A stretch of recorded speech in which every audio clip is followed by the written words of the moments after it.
안식일에 예수께서 밀밭 사이로 지나가실새 그의 제자들이 길을 열며 이삭을 자르니. 안식일에 예수님 일행이 길을 가시는데 밀밭 사이의 길로 가셨습니다. 그리고 예수님의 제자들이 맨 앞에서 길을 열면서 가면서 이삭을 잘랐다고 합니다. 왜 예수님의 일행은 멀쩡한 길이 있을 텐데 그 길을 놔두고 밀밭 사이로 갔을까요? 그리고 제자들이 길을 열면 열었지 왜 밀 이삭을 잘랐을까요? 아마도 이 뒤에 사건들을 추측해 볼 때에 제자들이 그 이삭을 잘라서 먹었던 것 같습니다. 그래서 그랬을까요? 바리새인들이 여기서 시비를 겁니다. 본문 24절 말씀을 같이 보시겠습니다. 시작. 바리새인들이 예수께 말하되 보시오 저들이 어찌하여 안식일에 하지 못할 일을 하나이까.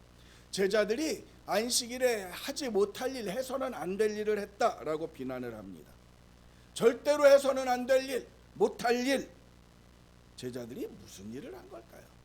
남의 밀밭에 들어간 것, 남의 밀을 자른 것. 남의 밀을 잘라 먹었으면 이거 도적질 아닌가요? 그런데 예수님은요, 왜 이렇게 뻔히 비난받을 걸 알면서도 제자들이 하는 그 행동을 제지하지 않으셨을까요? 율법에 의하면은요, 남의 밭에 들어가서 밀 이삭을 잘라서 먹는 거 요거 범죄 행위 아닙니다. 누구든지 해도 된다. 남의 밭에 들어가서 잘라 먹어도 된다 그랬습니다. 다만 그 밀 이삭을 잘라서 밭 밖으로 나오면 안 됩니다. 요거는 도적질이에요. 그 자리에서 잘라서 먹는 건 괜찮고 요걸 가지고 나오면 안 된다. 엄격히 금하는 겁니다. 왜 그랬을까요? 율법에 이게 명시되어 있어요. 왜냐하면 하나님께서는요, 가진 게 있건 없건 간에 사람들이 배 고른 것, 그것을 기뻐하지 않으신다라는 겁니다. 그래서 배가 고플 때는 남의 밭에 들어갈지라도 그 자리에서 잠깐 허기를 면할 정도로 그걸 먹는 것, 그것은 허용하셨습니다. 오죽하면 그랬겠느냐라고 하는 그런 마음이지. 오늘 이 장면에서 알 수 있는 것, 예수님 일행이 시장하셨습니다. 배가 고팠습니다. 누가 먹을 걸 주지를 않았어요. 공개를 하지를 않았습니다. 그래서 그 어른들이 남의 밭에 들어가서 밀 이삭을 잘라 먹었습니다. 이 행동은요, 율법에 의하면 잘못이 아닙니다. 허물이 아닙니다. 하나님께서 해도 된다, 허용하신 일입니다. 그런데 왜 바리새인들이 여기서 시비를 걸었을까요? 저들이 어찌하여 안식일에 해서는 안 될 일을 하나이까. 문제는 그날이 공교롭게도 안식일이었다는 겁니다. 그러니까 바리새인들이 시비를 건 거는 남의 밀밭에 들어갔다거나 그 밀이삭을 잘라 먹었다거나 그게 문제가 아니고 그날이 안식일이라는 겁니다. 그래서 안식일에는 일을 하면 안 되는데 예수님의 제자들이 일을 했다. 그거 가지고 시비를 건 겁니다. 무슨 일을 했을까요? 이 제자들이 땅에 떨어진 거 그냥 먹으면 괜찮아요. 그런데 밀 이삭을 잘랐으니까 이게 추수한 거라는 겁니다. 그리고 그냥 못 먹잖아요. 이걸 비벼가지고 껍질을 훅 불고 먹어야 되잖아요. 이걸 비벼서 훅 불었으니까 타작을 한 겁니다. 추수하고 타작했다, 일한 거야. 잘못했어요. 안식일 범한 거라는 이야기입니다. 아주 예리한 사람이죠. 기가 막히게 똑똑한 사람들. 현미경으로 바라보는 것처럼.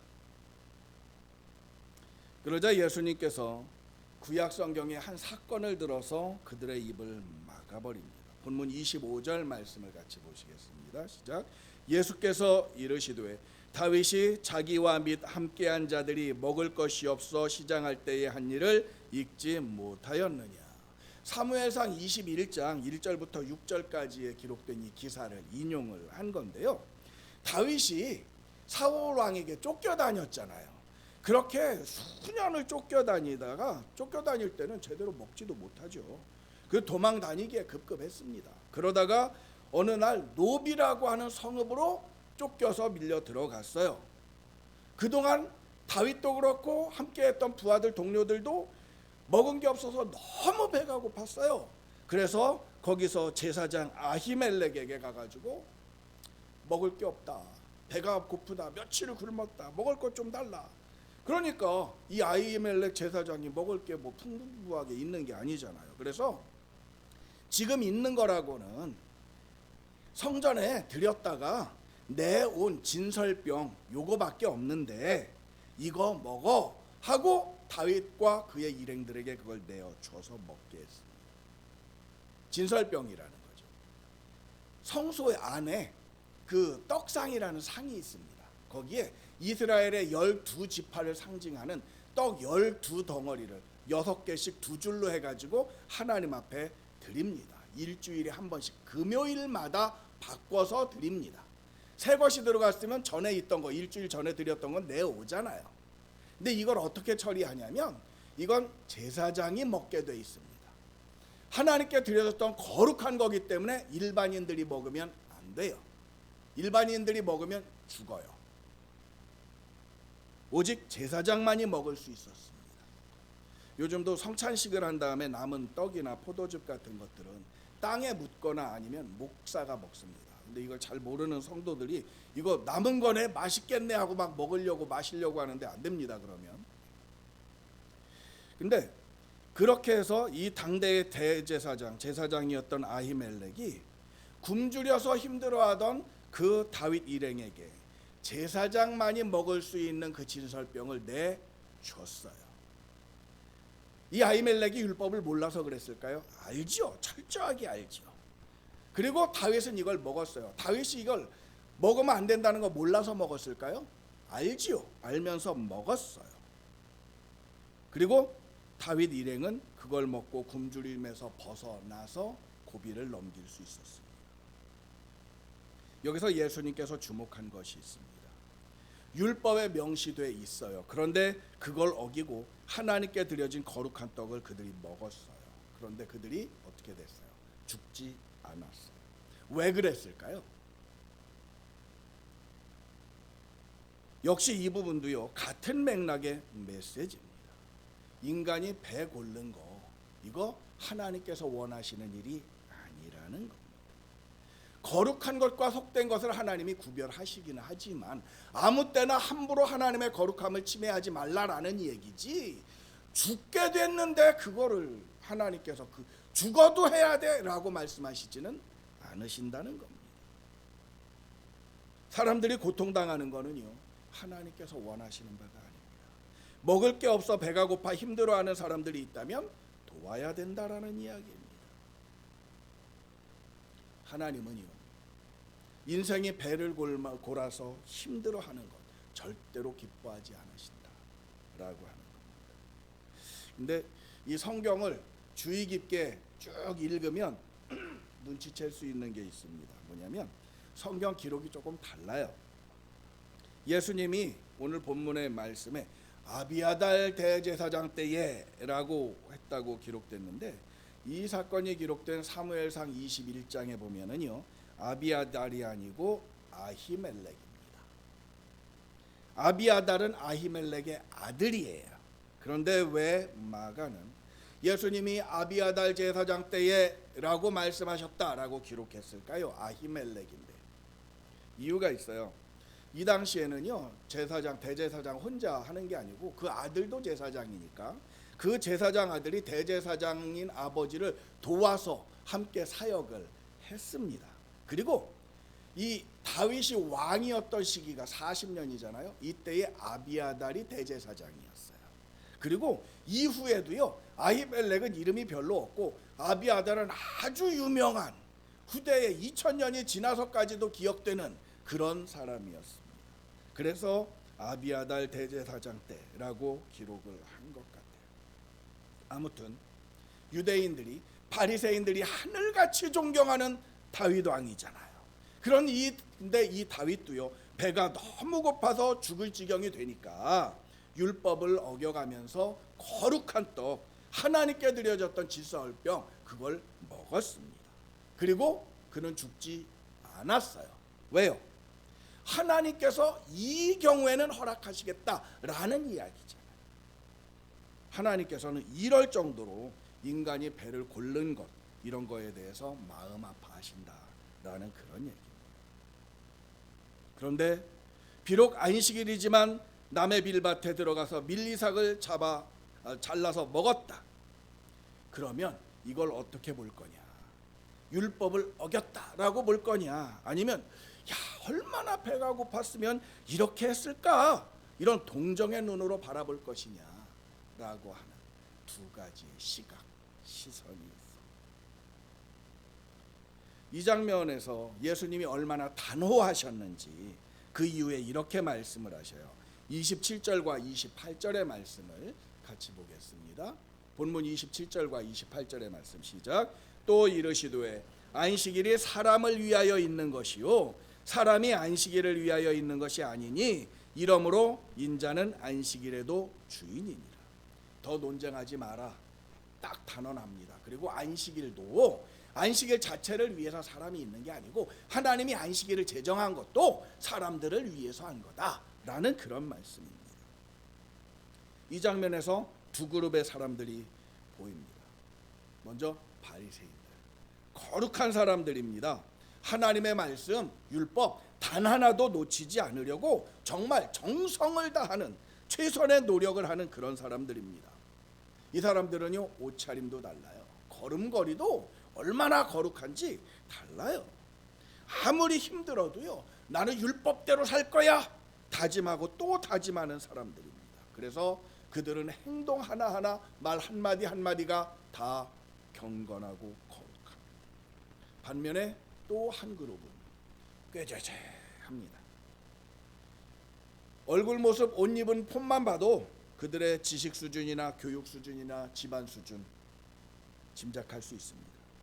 말하는 것도 뭐 그다지 점잖지도 않아요. 언제나 배가 고파서 남의 밀밭에 들어가서 이삭을 잘라 먹기 일쑤입니다. 때가 쪼로록 때국물도 흐르고 냄새도 나고 품위도 없어 보입니다. 신앙세계에서도 보면 이런 두 그룹이 있을 것 같습니다. 경건해 보이고 거룩해 보이는 이들이 있고 다소 천박해 보이는 이들이 있을 겁니다. 극단적인 표현이 될 수도 있겠지만 어쨌건 두 그룹의 신앙인들의 모습이 있습니다. 근데 만약에 예수님께서 그 자리에 오셨다면 예수님은 어떤 쪽의 편을 들으실까요? 경건파? 거룩파? 그게 아닙니다. 예수님은 당신의 제자들의 편을 드십니다. 조금 천박해 보이는 그들을 옹호해 주십니다. 왜 그럴까요? 예수님의 제자들이라서 내 편이니까 무조건 들어, 그런 게 아닙니다. 보는 시각이 다릅니다. 시선의 방향이 다른 겁니다. 이 거룩하고 경건해 보이는 사람들은요, 무엇을 바라볼까요? 어디에 주목할까요? 규칙에 주목합니다. 법에 주목합니다. 어떤 울타리, 틀, 이런 것들에 주목합니다. 그 대상이 어떤 상황인지, 어떤 형편인지, 그 마음이 어떤지 그런 거에는 중요하지 않습니다. 그죠? 자로 딱 재듯이 이거 지켰어? 안 지켰어? 이거 준수했어? 이대로 살았어? 법과 규칙이 중요합니다. 마치 재판장에서 예, 아니오로만 대답해! 이러는 거랑 똑같습니다. 근데 우리 인생살이가 어디 그런가요? 인생은 법과 규칙에 의해서 사라지는 게 아니죠. 그 사이에 정말 복잡하게 얽히고 설킨 그런 것 현장이 우리들의 인생살이입니다. 그런데 이 상황에서 예수님의 시선은 어떤 건가요? 법을 지켰느냐, 규칙을 준수했느냐, 그런 것보다 먼저 중요시하는 게 있어요. 너 배고프지 않아? 너 힘들지 않아? 너 많이 아프지? 오죽했으면 그랬겠니? 라고 하는 것이 예수님의 마음의 방향입니다. 우리네 힘든 현실이 무엇보다도 먼저 주님의 눈에는 들어온다는 겁니다. 그리고 그 힘든 현실을 살아가고 있는 우리를 이해하시고 때로는 변호해 주시고 덮어주시고 그리고 위로해 주시고. 여기서 우리가 깨달아야 할 것이 있습니다.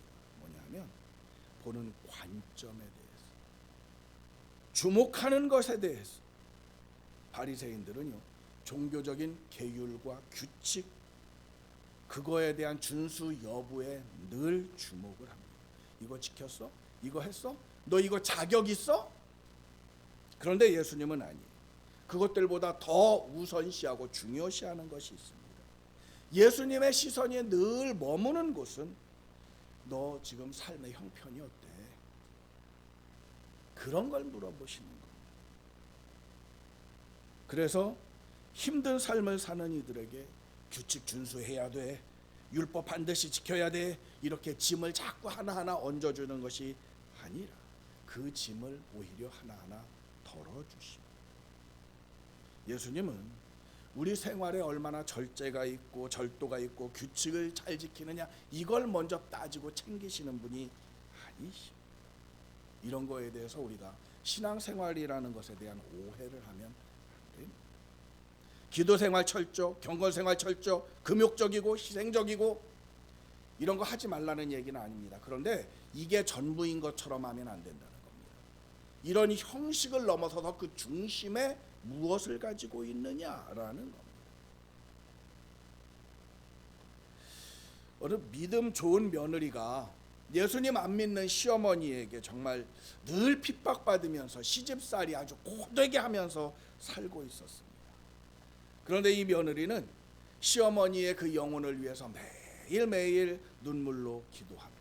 그리고 힘들 때면 찬송가 395장 너 시험을 당해, 이 찬양을 부르면서 마음의 위로로 삼곤 했습니다. 너 시험을 당해 범죄치 말고, 너 용기를 다해 늘 물리쳐라. 너 시험을 이겨 새 힘을 얻고. 그러던 어느 날 이 며느리가 다니는 교회의 성도님들이 시어머니를 전도하려고 찾아왔어요. 그리고서 얘기합니다. 할머니, 예수님 믿고 교회 나오세요. 며느님이 할머니를 위해서 매일매일 얼마나 많이 기도하는지 몰라요. 그러자 시어머니가 이렇게 대답했다고 합니다. 그거 다 왕내숭 떠는 거예요. 나도 며느리가 기도하러 가는 거 몰래 따라가서 봤는데 아주 못된 노래만 부릅디다. 이 집사님이 놀래가지고 아니 무슨 노래를 불렀는데요? 그러니까 할머니가 대답해요. 거머들아, 제목은 내가 알 수 없는데 이런 노래 부릅디다. 너 시험일 당해 범죄치 말고, 너 용기를 다해 늘 물리쳐라. 너 시험일 이겨 새 힘을 얻고. 에잉? 못된 것들 어디 시험일을 물리쳐? 그랬다고 합니다. 오해지요. 신앙생활에서도 하나님의 마음, 성경이 우리에게 말씀하시는 뜻, 이거에 대해서 오해하면 안 됩니다. 하나님이 원하시는 건 뭘까요? 경건한 그야말로 종교인들은요, 사람이 어떻게 사는지 어떤 형편인지 그건 상관없어요. 그냥 이거 지켰어?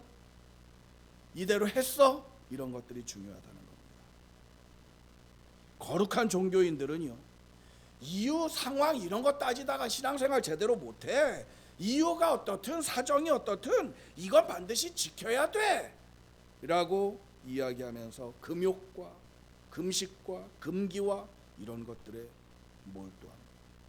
그리고 많은 사람들이 그것들이 옳다고 생각하고 그런 사람들을 부러움과 존경의 마음으로 바라봅니다. 그런데 예수님은 그런 사람들에게 주목하지 않으십니다. 예수님이 바라보시는 것, 예수님께서 마음에 두시는 것, 그건 언제나 인간 이해입니다. 법, 규칙, 윤례 그런 거 준수하는 것보다 더 중요한 것은 지금 누가 어떤 고통을 당하고 어떤 아픔을 당하는지 하는 인간 이해라는 이야기. 상처와 아픔 속에서 힘들어하는 사람들을 끌어안는 겁니다. 그게 예수님의 마음이고 그것이 하나님의 뜻입니다. 이렇게 표현해도 될지 모르겠지만 좀 극단적으로 표현하자면 이런 겁니다. 여러분, 경건하고 거룩한 종교인들이 되기보다는 차라리 천박하더라도 예수님이 그러셨던 것처럼 사람들을 이해하고 그 상처를 싸매어주고 끌어안는 그런 그리스도인들이 되시기를 바랍니다. 수많은 규칙에다가 줄을 딱 집어놓고 그 안에만 들어가 있으려고 하지 말고 예수님이 그러셨던 것처럼 상처 입은 사람들 붙잡아주고 아파하는 사람들을 끌어안아주고 그렇게 했으면 참 좋겠습니다. 요즘 방송 같은데 유튜브 같은데 OTT 같은데 보면은 수많은 목사님들의 수많은 설교들이 나오죠. 설교 잘하는 목사님들 참 많아요. 그런데 가끔가다 안타까운 거는 이런 것들이 있어요. 종교에 집착하는 듯한 말씀 선포가 너무 많은 것 같아요. 말만 들어도 너무너무 경건하고 보통 사람들은 흉내도 낼 수 없는 그런 수도사적인 영성 생활 그런 것들을 살라고 이야기하는 그런 설교들이 많은데 그거는 웬만한 목사들도 못하는 겁니다. 성경에 보면은 예수님은 그런 종교적으로 철저한 사람들에게 주목하지 않으셨어요.